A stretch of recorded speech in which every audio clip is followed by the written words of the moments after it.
gracias a ustedes por la invitación y buenos días. Bueno, como decían, vengo por Transparencia Venezuela y quizá explicar que Transparencia, pues digamos, tiene varios temas de interés. Tenemos un observatorio de misiones que viene siguiendo lo que es el desempeño de las misiones sociales, en áreas como la Misión Vivienda de Venezuela, la Misión Alimentación, etc. Se hace una revisión, por supuesto, de lo que son los informes de gestión de las memorias y cuentas de los ministerios, también por ahí un seguimiento, y ahora muy activos, siempre lo ha sido, pero ahora mucho más con el tema de Asamblea Nacional, porque no solamente es seguir el trabajo de los parlamentarios, sino también llevar propuestas que ahora pueden ser escuchadas, pueden ser atendidas. Por ejemplo, el día de ayer se estaba discutiendo una reforma a la ley del sistema de control fiscal del país, que, bueno, ya les adelanto que va a ser bloqueada por la Contraloría General de la República, porque no fue el Contralor, pero fue el segundo del Contralor, y dijo que todo le parecía inconstitucional.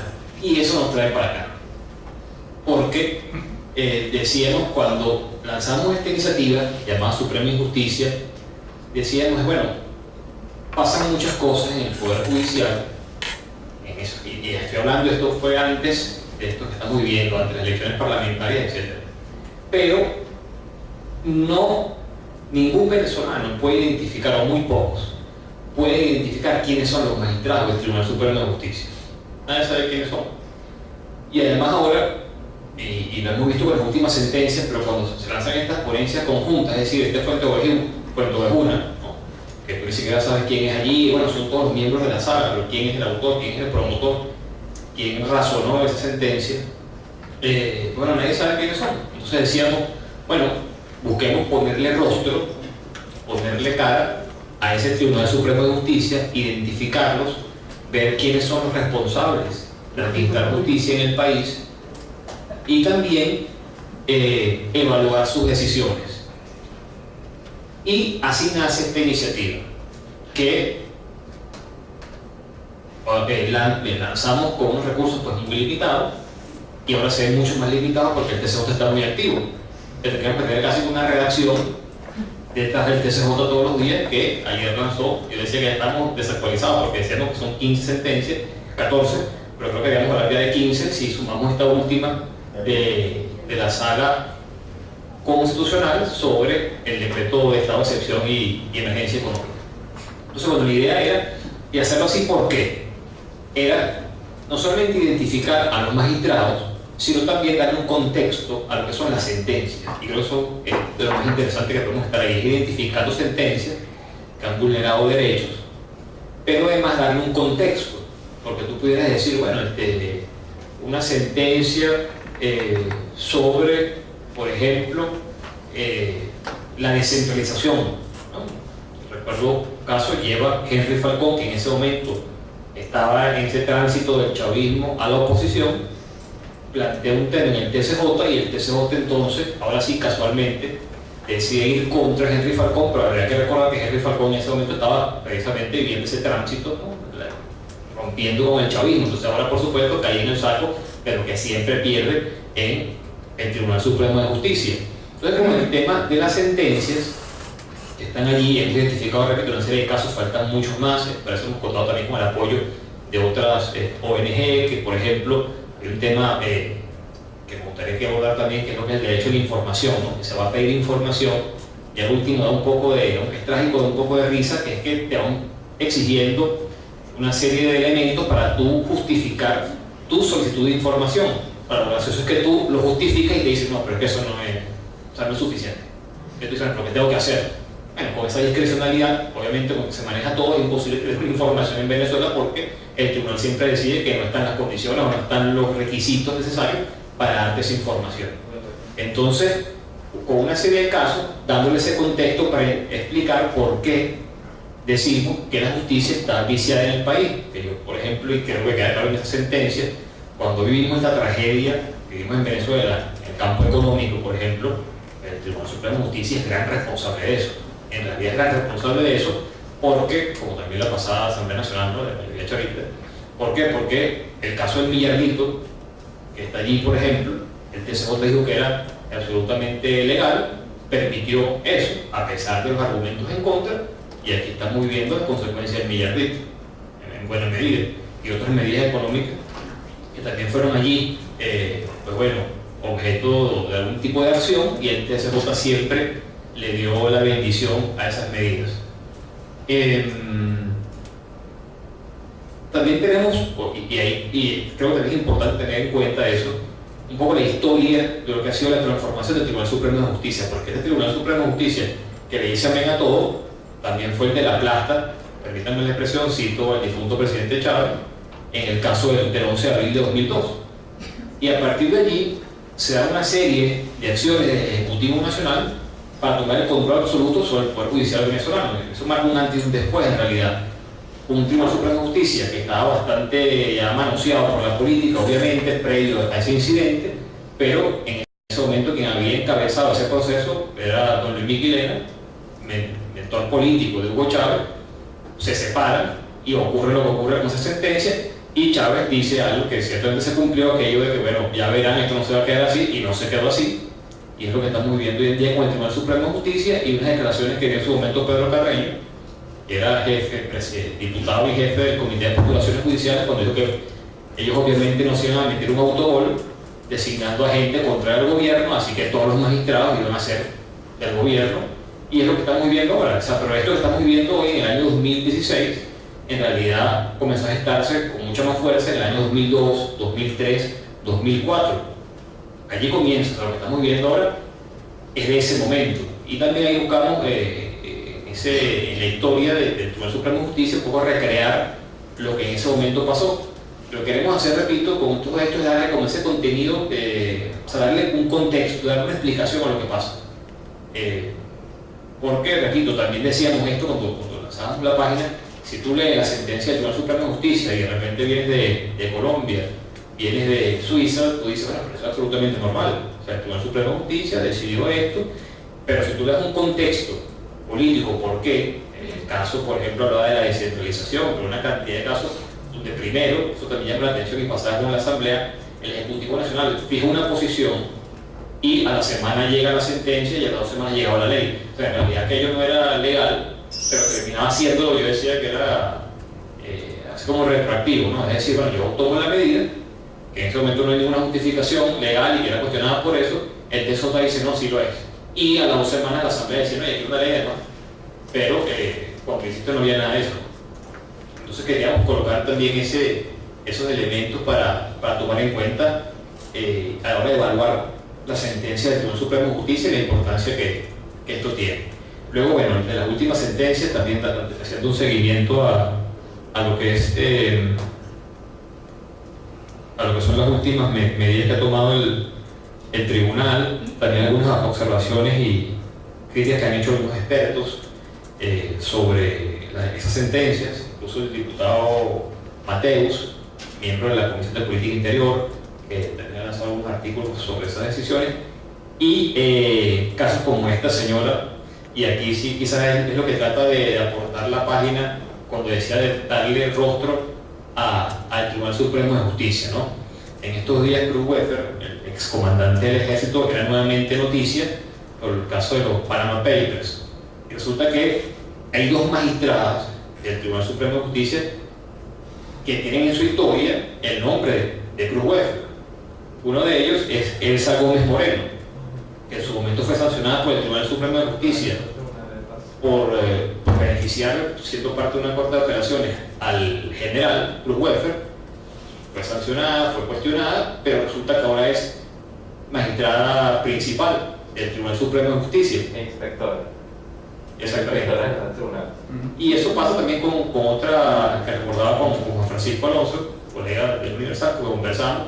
Hay otra magistrada que también tiene eso en su haber, digamos, en su historia de vida. Puede haber un caso que la relaciona con Cruz Weffer.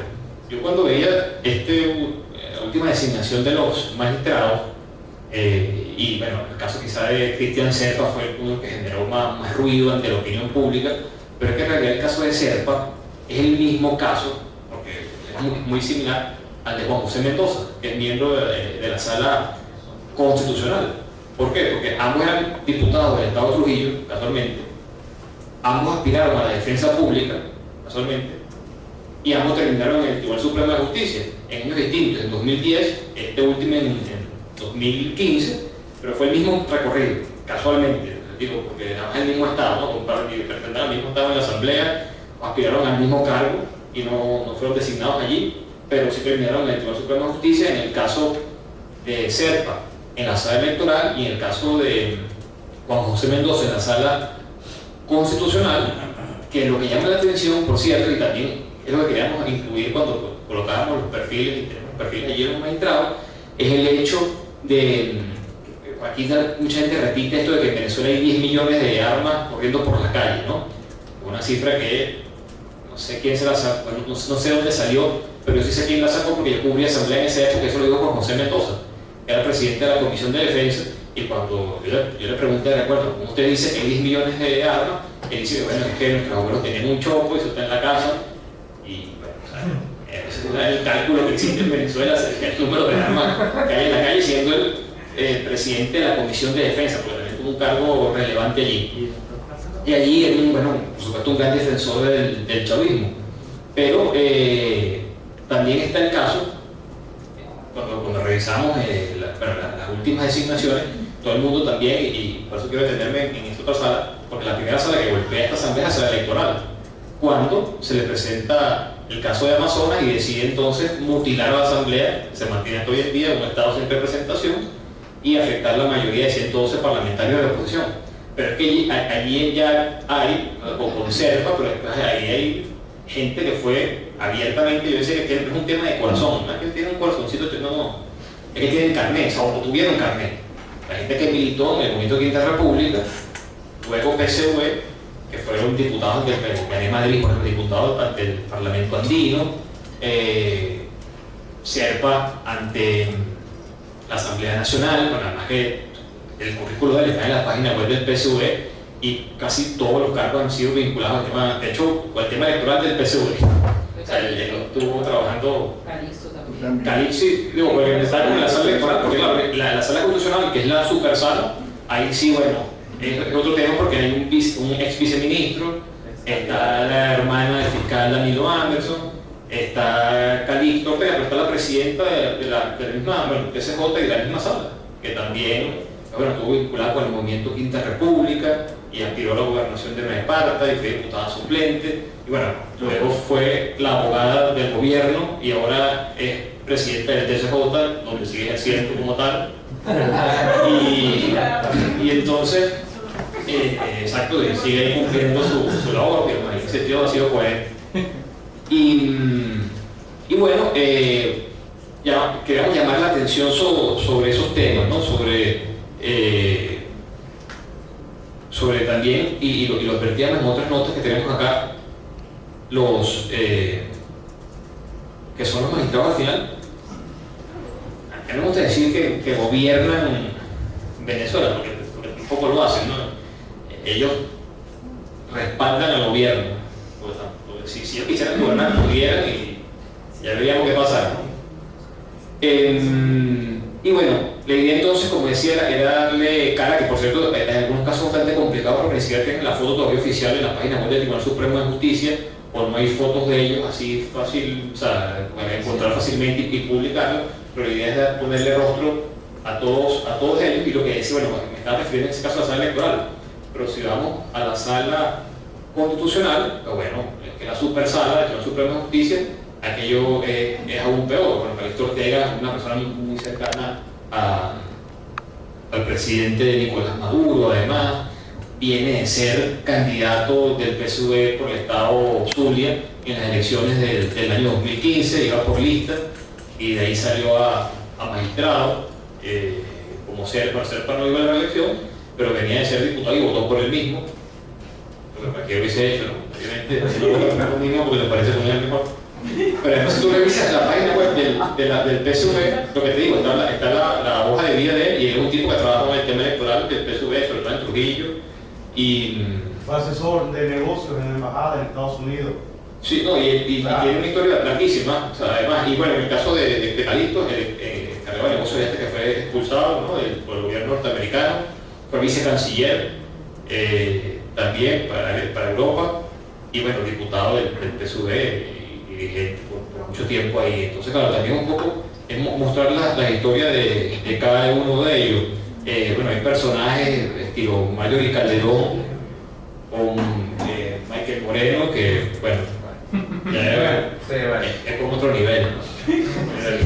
En esto, o sea, ya es como una cosa ahí que tú dices, bueno, está bien, que en realidad no hay, no tienen el carnet del gobierno, pero tiene, y es lo que queremos mostrar allí, todos los antecedentes, toda una actuación, obviamente los relaciona y los vincula directamente con el gobierno y siempre han estado en casos pues, sensibles.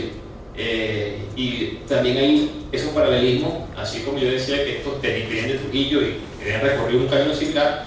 En el caso de Mario Calderón, por ejemplo, en su momento fue cuestionada, señalada por un ex magistrado chavista, Eladio Ponte Aponte, así como Michael Moreno fue cuestionado por Velázquez Alvaray, otro magistrado o ex magistrado vinculado con el gobierno. También tienen de alguna manera esa historia. Esta señora Mistiquio Tortorella, recuerdo, bueno, porque representó a Venezuela en la Comisión Interamericana, bueno, en el Sistema Interamericano de Derechos Humanos, y ahí, por supuesto, respaldó las medidas contra Leopoldo López, ¿no? Y justificó las inhabilitaciones, por ejemplo. Y así cuando uno va revisando muchas historias, se da cuenta, bueno, Malaquía Gil, por ejemplo, también, que está en la sala electoral, viene a ser, fue diputado él arrancó en Podemos, pero cuando Podemos estaba por separarse, le preguntaba, Malaquía, ¿te vas a quedar todavía? Él me decía, todo el mundo es Trujillo, todo el mundo es chavista. Y él se quedó fiel a sus electores y ahora tiene el TSJ como magistrado, ¿no? Bueno, también aquí hay que decirlo, y es algo que también está todavía en la plataforma, no demostrarlo de una manera más sencilla.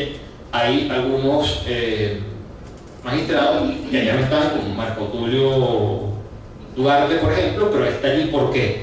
Porque en la lista de casos que tenemos, no todos los casos son de estos magistrados, sino hay casos del año 2006, el caso, por ejemplo, Elías Santana, que queremos elegir con el tema del derecho a réplica, ese caso está ahí. O sea, digamos, hemos querido hacer digamos, lo más amplio posible, si bien faltan muchas, pero hemos querido hacer como lo más amplio en temas de salud, en temas de defensa. Por ejemplo, en el caso de Juan José Mendoza fue el magistrado que, como decía, fue jefe de la Comisión de Defensa, y luego el magistrado que dicta la sentencia que justifica la intervención de militares en acto político, por ejemplo. Allá arriba estaba Mario Calderón, la que condenó a los comisarios. Exacto, por eso decía, sí, Mario Calderón y Michael Moreno ya es como un tema superiores. Sí, merece un comentario aparte, se dice eso. Sí. Buena página aparte. Y sí. Sí, exacto. Muy empañado y hay que buscar. Y lo que digo, y hay una cantidad de cosas que nos están faltando, por eso decía que en el caso de una redacción por una página como esta, primero porque hay muchas sentencias, pero sobre todo porque en los últimos tiempos estamos muy activos, ¿no? La idea es eso, mostrar los rostros de ellos, por lo que decíamos que en muchos casos cualquiera de estos ciudadanos puede estar en la calle y nadie sabe quiénes son, aunque son súper poderosos y tienen una gran influencia y deciden muchas cosas, y sin embargo pues nadie, y ese es un poco el tema de transparencia, como decía, bueno, Carrasquero por ejemplo también está allí, porque bueno, por sentencias que tomó en su momento, lo que decía, la idea es, cuando hablamos de transparencia, en nuestro caso, sobre todo enfocarnos en eso, bueno, quiénes son los que están detrás de esta sentencia, su historia, una historia que no solamente vaya en el currículum, aunque algunos, por ejemplo, el rol Mario de Calderón incluye que ella recibió una distinción por contribuir en la construcción de la patria socialista, y lo coloca ahí, en la página web del TSJ, que ella es un reconocimiento que recibió, y bueno, muy justo. Bueno, en realidad yo creo que sí, ha contribuido, sin duda. Y bueno, exacto, colocando algunos magistrados que, como decía, no están. Bueno, igual lo que decía la importancia del contexto, porque por ejemplo tú ganas la sala constitucional y es muy fácil saber lo que digo, son gente que militó en el chavismo en algunos casos, pero hay gente, por ejemplo, como Zuleta de Merchal, que tú dices, bueno, pero no es así, pero claro, es recordar cómo se le designó, en qué momento, cómo eso ocurrió, y tú dices, bueno, obviamente si se ha merecido la confianza del partido de gobierno todo este tiempo, pues bueno, por algo debe ser, ¿no? Además, recordar que en su momento hubo ese discurso, repito, de Pedro Carreño advirtiendo que todo no podía meterse autogoles en ese momento, ¿no? También considero que pudiera ser evaluado lo que es su participación en sentencias emblemáticas, que si una persona suscribe una sentencia y no salva el voto, o no objeta la sentencia, o cualquiera de las opciones que se la dan, por más que no sea militante de un partido, que no pertenezca a una línea de gobierno o demás, sigue estando incursa dentro de las mismas líneas de la política del Estado. Es decir, no me opongo, no soy, digamos que abiertamente chavista, pero tampoco hago lo que debería hacer. Sí. Por ejemplo, ahí te falta Iván Rincón, no sé por qué no está en la lista, hermano. Ese es el primero que tienen que poner ahí. Sí. No, lo que te digo, lo que te decía Yo es tengo que... seguir la foto y te la envío. Sí. No, lo que decía, falta mucho por agregarle, es absolutamente cierto, por eso hacía la advertencia de que, bueno, estamos alimentando la página y que, visto todo lo que ha ocurrido, pues obviamente hace falta muchas otras cosas, otros personajes más. Igual con el tema, lo que te digo, bueno, hemos buscado, en el caso de cuando ya identificamos los casos, pues bueno, crear una especie de dividirlos por temas, por categorías, y bueno, y vamos poco a poco incorporando elementos, bueno, derecho de elegir y derecho a la alimentación, derecho a la asociación. Por ejemplo, recuerdo una sentencia del Tribunal Supremo de Justicia cuando se le va a pedir información sobre el caso, se le exige que rinda cuenta sobre una política que desarrolla el Ministerio de Salud de Eugenia Saber, y cómo el TCJ sale en defensa de Saber, y resulta que creo que como no pasó ni un mes en que se informó que la Fiscalía estaba investigando, y de hecho ella tuvo que ir a la Fiscalía. Entonces también es lo que digo de cómo el Tribunal Supremo de Justicia, y eso es la idea cuando le damos contexto a estas notas, pues bueno, en buena medida es responsable de una serie de cosas que han podido evitarse, o que ellos mismos han podido contribuir a que no ocurrieran, pero bueno, decidieron lo contrario, apoyar las tesis del gobierno. Bueno, el caso libertad de expresión también, porque digo, faltan, sí, y estamos conscientes de eso, y de hecho hablaba con Francisco de cómo habría que sumar más esfuerzo, bien para hacer el seguimiento de los mismos magistrados, bien para seguir incorporando casos, porque en realidad hemos identificado un poco más de 100 sentencias, sabiendo que faltan muchas más, y de hecho le escribí a Laura diciéndole, ¿no?, que sería bueno ir nutriendo, ir buscando la colaboración y identificando temas, porque obviamente en tantos años el Poder Judicial ha sido utilizado como un elemento para una especie de brazo judicial del chavismo, pues bueno, obviamente hay muchas cosas que decir, ¿no? Y lo que sí queremos destacar es que queremos siempre darle el contexto, porque vuelvo y repito, y de transparencia, además de darle la cara, el rostro a los magistrados, es explicarle qué va esto, porque tú te pones a primera, si lees que una sentencia, un tribunal, no tienes por qué creer que está actuando en contra de la ley o que está favoreciendo a una causa política en particular, y para eso es que se hace el contexto en estas notas, ¿no? Entonces, bueno,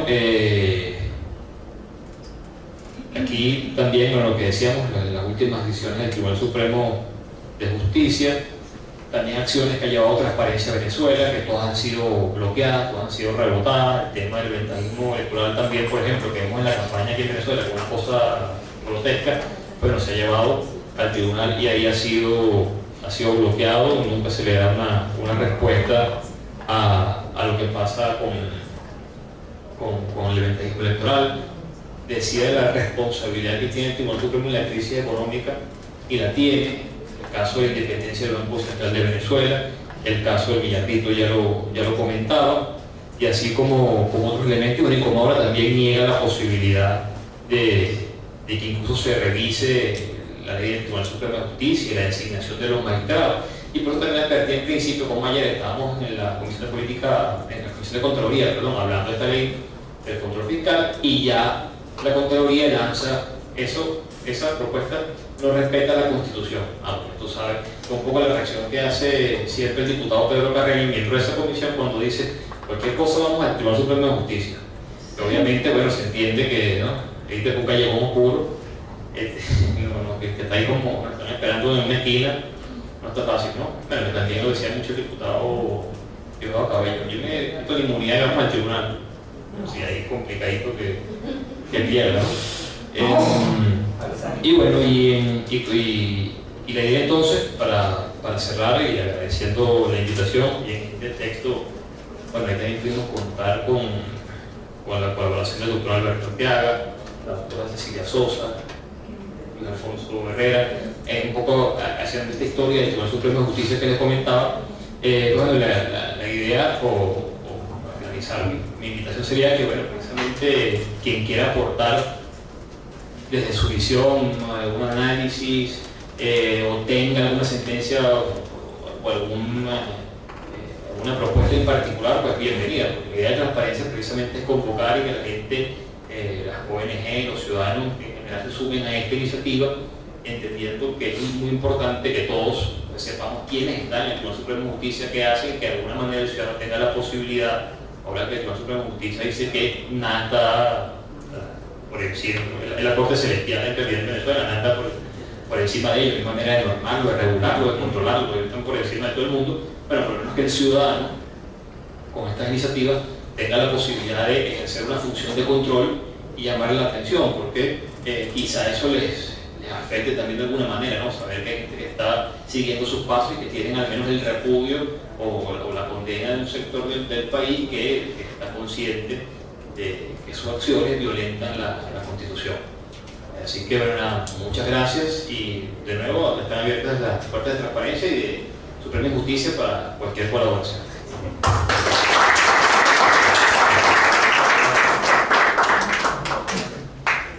Disculpa, ¿tienen alguna limitación con respecto a la evaluación de sentencias? Periodo.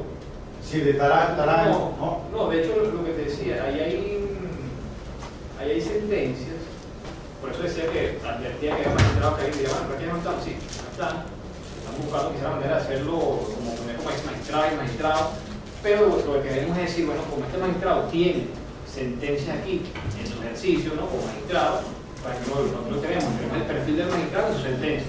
Entonces hay sentencias, lo que te decía, recordaba esa de que vemos elegido por todo lo que significó y que fue más arrancandito también el tema de la libertad de expresión con Elías Santana y todo aquello, pero desde eso bueno, a las últimas que está sacando el TCJ, como te decía, hay de tema de descentralización, tema salud, diferentes aumentos, 2006, 2007, 2008, 2005, y bueno, de esta última etapa hemos también ido incorporando. Entonces no tenemos limitantes.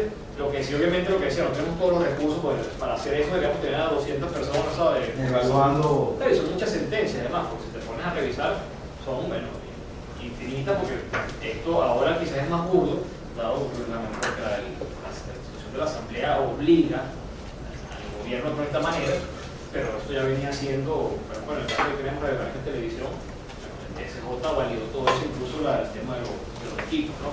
Todo eso pasó por ahí. Y eso es año 2007, 2008. O sea, me parece que fue ayer, pero bueno, son casi 9 años, casi. Exactamente, ¿no? Y hay sentencias de ese momento y de un poco más atrás. Pero lo que te digo, cualquier, digamos, colaboración es bien recibida, porque también cuando comenzamos a hacer a identificar los casos, por ejemplo, con espacio público, que llevan muchos temas, o acción solidaria, que además siempre trabaja con transparencia, pero te dice, mira, recuerda aquel caso donde llevamos pedir, por ejemplo, conocer las políticas del Ministerio de Salud sobre el embarazo precoz o sobre los medicamentos, qué sé yo, ¿no? Entonces, bueno, te dan como información, identifican la sentencia y a partir de allí se hace la nota y se le busca como el contexto, que para mí es importante, porque tú ves a primera y dices, bueno, pero está bien, no se justificar, porque muchas veces tú ves, repito, el discurso del presidente, en ese momento el presidente Chávez, por ejemplo, ya te advertía lo que venía la sentencia, casi era la sentencia, pues, ¿no?, que esta gente venía y firmaba. Entonces, hay de años anteriores, y por eso que, repito, hay magistrados que ya no están, pero que aparecen allí porque la idea nuestra es eso, poner esta sentencia, este es el magistrado y este es su perfil, para que tú sepas quién es la persona que tomó esa decisión. Porque yo creo que lo que hoy día nos beneficia a ellos es eso, que casi que son unos anónimos, El anonimato. aun todo el poder que tienen, y bueno, ahora como te decía, con esto de sentencias conjuntas, o sea, ponencia conjunta, pues bueno, es cuento de una, ¿no? Todos ahí, y bueno, hay un señor que tiene una historia, tiene una trayectoria, un recorrido que te hace entender por qué toma esa decisión y por qué lo designaron. Entonces, un poco es la idea de nosotros cuando dijimos, bueno, vamos a ponerle rostro a esto, para que la gente sepa que son los magistrados del tribunal.